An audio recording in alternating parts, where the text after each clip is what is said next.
Hey friends, I'm Leah Carey from the Good Girls Talk About Sex podcast, and this is the first video in my new COVID Confidential series, Behind Closed Doors.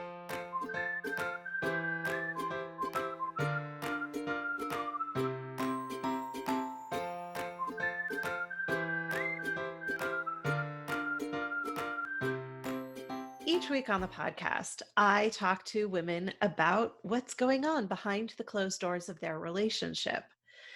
But now we're in this odd time where, for the foreseeable future, many of us are behind closed doors to some extent. Some of us completely, and some of us as essential workers going in and out, but there's still this sense of being confined to our spaces. And so I wanted to talk to people about what they're experiencing. Specifically, are they getting enough touch? Or maybe are their touch needs being overwhelmed by having a whole family with them all the time? What's it doing to their sex drives? And because so many people use food and exercise to control their relationship with their body, I wanted to know, is your relationship with your body and food changing during this time of confinement? So in this first interview, you're going to meet my friend Liz, who is sheltering with a roommate who has asthma. So they're having to take extra precautions. And Liz tells us how she's now swallowing her feelings with cheese. Let's get started.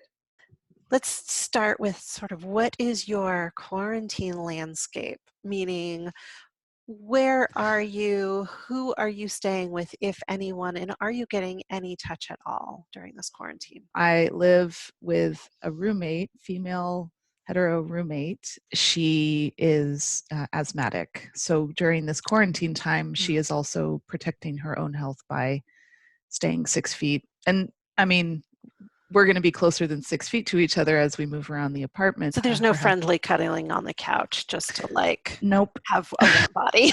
Nope. Yeah. No, unfortunately not. But she's, like I said, she's lovely, but it's just, that's one of the house rules that we agreed upon because it mattered to her and to her health, which is fair. I'm really glad that you actually had that conversation out loud, because there are plenty of people who are walking around with without having had that conversation and then having tension. Yes, because they haven't. We're both very open communicators, so that was a relatively easy conversation to have. But yeah, it's still kind of a womp womp. Yeah. For me personally. Yeah. So how is not having touch affecting your mental and emotional state right now? So I've been single for a very long time, a few years now. More than a few. So I don't date very often. So I think I had gotten kind of used to it in a way. But there's something about that mental state of, but you can't. You know? It's like going on a diet. Don't eat. Don't eat it. Don't touch.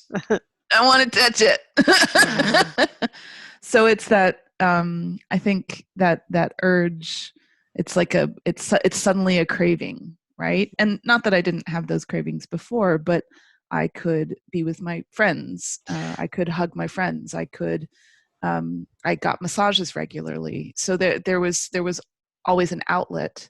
There is a fair amount of platonic touch. Yes. That is separate from sexual touch. And I think that right now, a lot of our focus is on lack of sexual touch, but that lack of platonic touch is also a huge loss.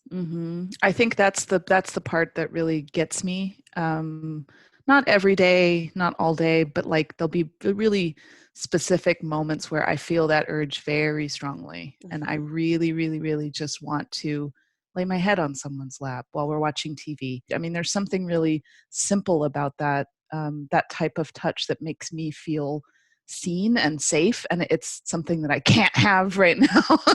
Yeah. Yeah. So have you come up with any strategies to sort of fulfill your own touch need, to touch your own body?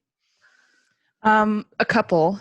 One of them is the mound behind me, the pile of pillows. I normally sleep, I just need one good pillow to sleep on, but I have two others and they sort of flank my body. So I feel cocooned in a way. So that, and especially as the other trauma triggers of this situation are happening, feeling safe when I sleep is really important to me. So that's been a good thing, because I also feel I can put my arm over the body pillow and sort of hug something. And I know that neurologically is like, she's touching something right now, it'll be fine. Yeah. It sort of calms me down. Which I've definitely also been masturbating way more than the sort of usual rhythms of that prior to shelter in place. Yeah. So that was one of my questions. What has all of this done to your sex drive? Because for some people, it can seriously depress it, and for other people, it can jack it way up. I'm definitely having a lot of like strange imaginings, daydreams, and also like at night dreams, where I'm just imagining a sexual partner fantasy. And the fantasies aren't very complicated. It's there's not a lot of convoluted plot twisting happening, but it's simply just the touch factor. Because we can't have it, but also I haven't had it prior to shelter in place. I hadn't had it for a very long time. So, and actually prior to shelter in place, I had somebody that I was seeing that it was not sexual, but we were cuddling. It was a high touch relationship, I guess you could call it.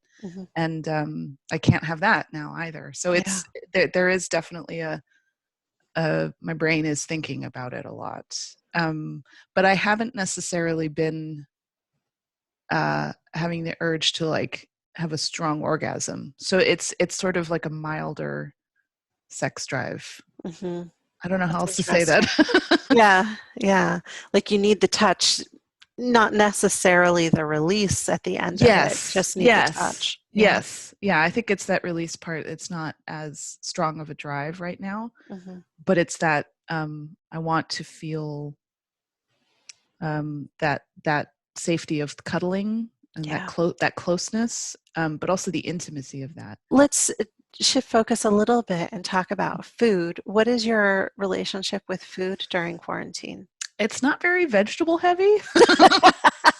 I'll be honest. Oh my God, me too. I love vegetables, and I am finding that I am eating protein and pasta and bread and rice and very little vegetables. So much cheese. Much cheese. I'm like swallowing all my emotions with cheese lately. Yeah. I've been craving more fat, and cheese specifically because of what I'm eating, I think. I am feeling very like solid. I don't feel fluid. I think previously, prior to shelter in place, I felt like air could rush through me or water could rush through me. There's something very fluid or something very activated about how I move around the world. I'm not moving around the world at the moment. So yeah, I'm feeling very, and I don't weigh myself on the regular, but I weighed myself the other day because I felt like I feel like I'm getting heavier. I feel heavier in my body. Same weight. I'm the same weight I was 2 months ago, 3 months ago. But so I haven't actually gained weight, but I feel like everything feels heavy. Yeah. Like more dense. Yes, more dense. Yeah. Liz, thank you so much for having this conversation with me. I really appreciate it. Of course. I appreciate you asking.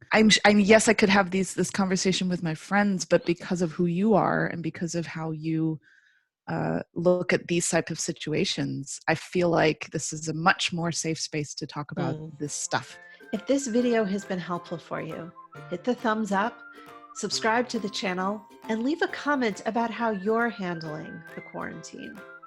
And if you're struggling with this lockdown, I want you to know that I'm here to listen. Go to the link on the screen to get information about my quarantine coaching special. Stay safe and healthy, and I'll see you again soon.